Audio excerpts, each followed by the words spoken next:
Hey everybody, thanks for coming back to the channel. Today I wanted to go over what Matcha eats and how much he eats of it per day, just to give you guys kind of a value or kind of an idea of what to go by. So I hope this is informative. I do want to leave a disclaimer that I'm not a nutritionist. I don't know really jack shit about it. I basically just went online, read articles, I watched videos from veterinarians and other holistic nutritionists for cats and other animals. I looked at what they recommended and what is not necessarily the best food, but what's a very good option for your cat when they're at stay at home. Specifically, Matcha, since he's sitting over here chewing on everything. He's kind of catnipped up right now. What do I personally give to my cat, and what I would recommend to others that may not be feeding their cat the most nutritious food, or maybe they only give their cat the same food every single day. Because I can't imagine sitting here eating hot dogs 3 times a day, or 2 times a day in this case, every day for my whole life. That would really suck to not have variety. And cats, just like humans, want variety. So let's get straight into this video. Okay, first things first, what I want to show you guys is what do I give him. Now, the wet food that I give him is Blue Wilderness. I give him a 12 count variety box. So you can see this right here. On this variety box, the reason I really like it, and I like Blue Wilderness, is first off, they're a reputable name brand that's out there. And I don't know if you know this, but cats are not supposed to have grain in their diets, according to what I've read. So their food is 100% grain free, which is why I really like it. And he's getting in the way of my shot, but he's just hungry. These are 3-ounce cans, and the variety pack comes with duck recipe, chicken recipe, and salmon recipe. I get 12 of them for like $11 at the PetSmart near my local area.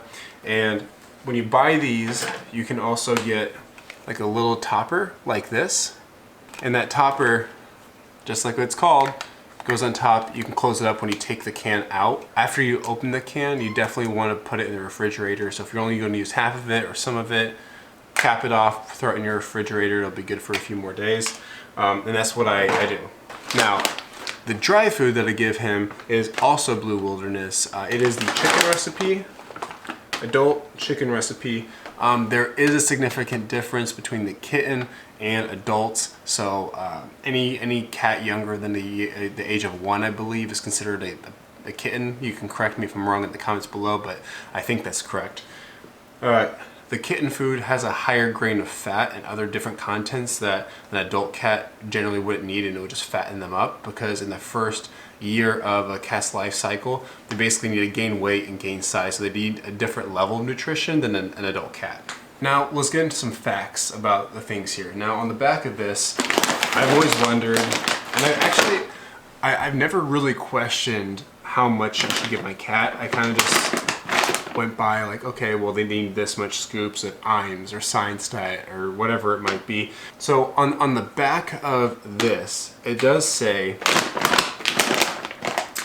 recommended daily feeding chart. Okay, it says a cat that's 5 to 9 pounds, he's 7 pounds. A cat that's 5 to 9 pounds should get 1/4 to 1/2 a cup per day. Okay, and then a 10 to 14 pound cat should get 1/2 cup to 3/4 a cup per day. Now, that doesn't sound like a lot, but it's more than enough. The calorie content in this is 3,832 kcals or kilograms, and then it's 443 kcals or 1/2 cup or a cup. For myself, since I use a measuring cup, and he's a little bougie as a copper one because that's all I had, I go by the second part, which is 443. Now I want to make sure that he has a pretty limited amount of calories. I know a lot of house cats have a lot of underbelly and they get really fat very easily. Now, I do know that they have a natural fat reserve, because in the wild they have that because they're traveling. However, your cat shouldn't have a gigantic fat sack hanging from them walking around all day. They should be exercised normally once or twice a day, and they should also have healthy and nutritious food in their body to keep up with their daily activities. The Humane Society that I picked Matcha up from was giving him 1/2 cup per day, and they would do 1/4 a cup in the morning, 1/4 a cup at night. That's exactly what I do with him now. This is Matcha's bougie 1/4 cup measurement cup. And in the mornings, what I will do, because I'm lazy and I don't want to give him wet food in the first thing in the morning, that is going to change. I will do one full 1/4 cup of this. Grab it, put it in his bowl. He is good to go for the morning and he'll eat it all right away. All right.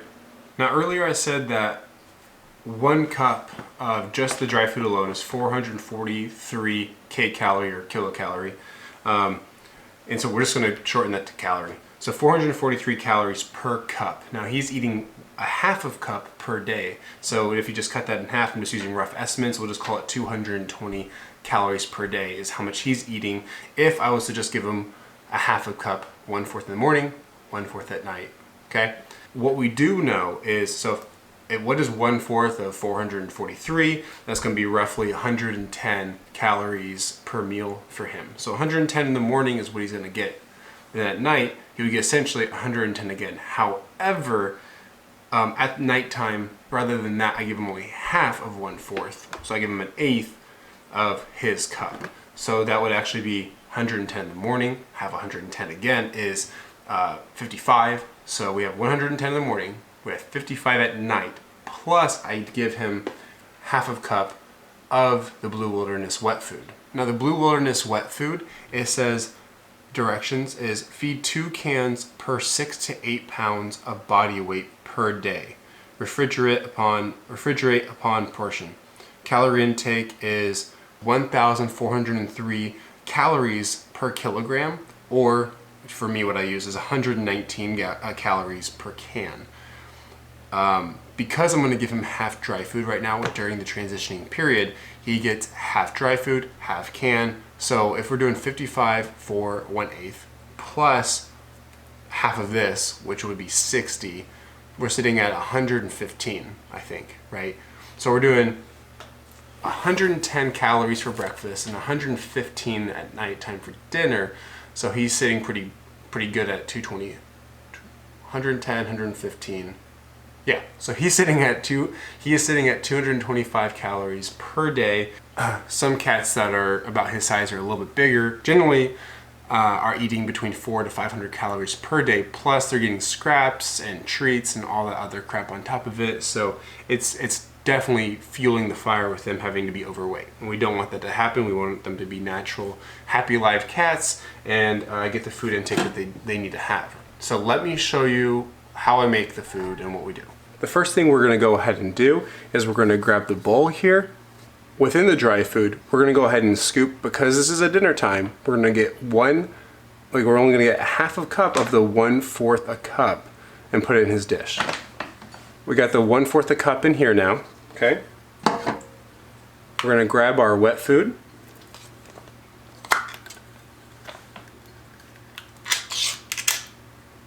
Put that to the side for the lid. Grab his fork here. And we're just going to go ahead, and what I'm going to do here is just get a line and cut straight through the middle, okay? Not a perfect line, doesn't have to be exact. And we're just going to scoop it in there, put it into the dish, push Matcha back a little bit. Now, I don't personally pay attention to how much water I put into it. I don't want it super soupy. In this case, I kind of made it a little bit, but he does like that, so.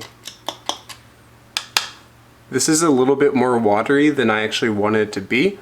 However, he does like that.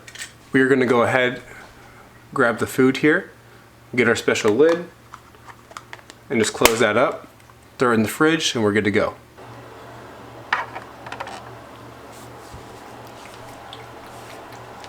Now, of course, because we got his dinner done, you can see that he ate everything, or he's eating everything. He'll eat the whole entire thing. One thing that I do want to call out is that why I put water in there is because a lot of cats in general suffer from a lot of liver issues, and most of that comes from not having enough water in their diet. You probably have seen a lot of infomercials or advertisements online how cats like active water and natural flowing water, and that attracts them. Not only this, but I also found that cats, if they can have their water at a higher elevation, will drink more of it.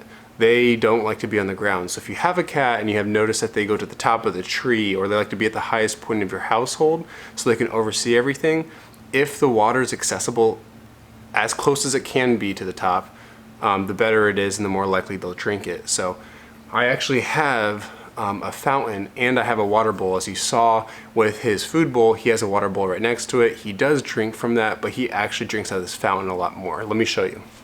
Now this water bowl right here, as you can see, is next to my window. It has a pretty big ledge. My hands are pretty big and it fits all the way up here. So I'm lucky enough, because I have this big ledge, that it fits almost perfectly on it, and it keeps track of how much water is in here. It's even lit up, but there's a little bulb on the inside LED, so that way at nighttime you can see where it is. There's actually a flower that comes on top and it spouts water down. And the reason that this doesn't have it on there is because I found that Matcha avoids the flower. He thinks that the water coming off of it, he's not a big fan of it. He doesn't like the fact that it's like it can hit him in the face, so he avoids and tries to drink the water that accumulates on the bottom. So I took that out completely and he actually drinks more of it now. I had this on the ground and he would drink it frequently, a couple times a day, but what I found is because he likes being on the ledge, it's at a medium level, he'll come up here and drink it more often. So if you have an opportunity to put your fountain somewhere, put your bowl somewhere that they're not likely to knock it over, this is pretty heavy, I don't think you can knock it over, or if you have the availability to put it at a medium or higher level, they will drink more water because of that. Something that I didn't mention earlier in the video that I do want to talk about is why wet food? Why is wet food better than kibble? And why would I go raw food over wet food? Now, there are people and there are veterinarians that I've talked to, or I visited, or I have seen articles written from, or watched their YouTube channels. And they say that the reason that kibble is good is because it'll scrape the plaque off their teeth because it's a harder material, so they can take that and they can scrape it off rather than having to brush their teeth. And in a sense, yes, that's true, but also kibble holds a lot of carbs, which translates to sugar, which in that case actually basically is like putting sugar onto your teeth.